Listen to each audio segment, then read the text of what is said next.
80 शब्द प्रति minute. Start.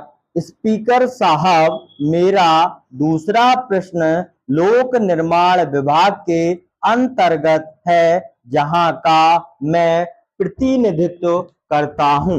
उस क्षेत्र में सड़कों की हालत जर्जर और स्थिति बेहद दयनीय है। कई वर्षों से इस मार्ग पर कार्य नहीं कराया गया है। कहीं कहीं बड़े बड़े गड्ढे हो चुके हैं।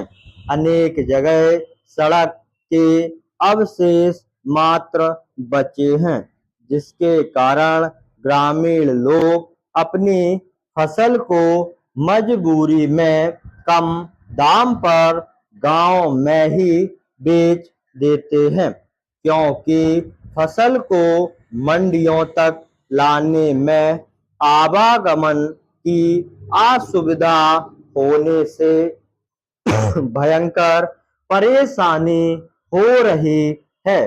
फसल को कम कीमत में बेचे जाने से किसानों का नुकसान हो रहा है, शोषण हो रहा है, उनकी हालत और स्थिति दयनीय होती जा रही है।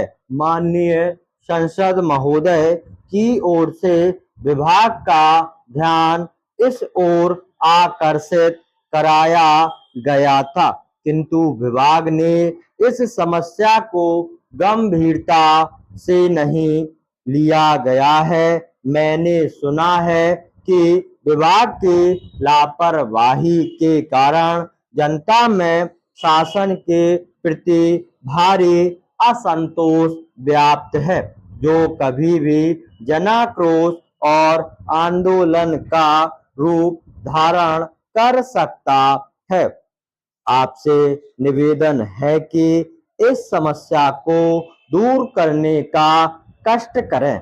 उपाध्यक्ष जी, मेरा तीसरा प्रश्न वाणिज्यिक कर विभाग के बारे में है और मैं कहना चाहता हूं कि प्रदेश के अनेक शहरों में संपत्ति पंजीकृत कराने के लिए आम नागरिक को स्टाम्प पेपर नहीं मिल पा रहे हैं।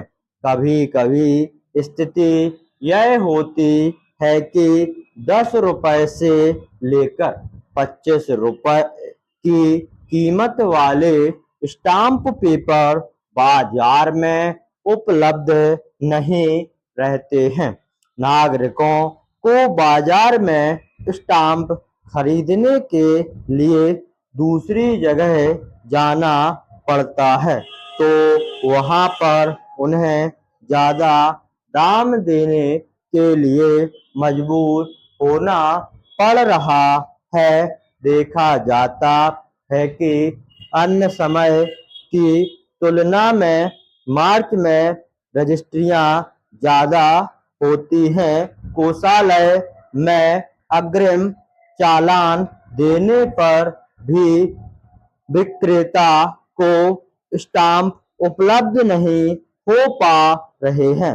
बाजार में छोटे से लेकर बड़े स्टाम्प पेपर कमी के कारण आम आदमी को काफी परेशान होना पड़ रहा है और अलग अलग दुकानों से स्टाम्प खरीदने के लिए भटकना पड़ रहा है। मैं चाहता हूं कि शासन इस ओर शीघ्र ध्यान देगा तो जनता पर बड़ी कृपा होगी, जनता का कष्ट दूर होगा, जनता की परेशानी दूर होगी।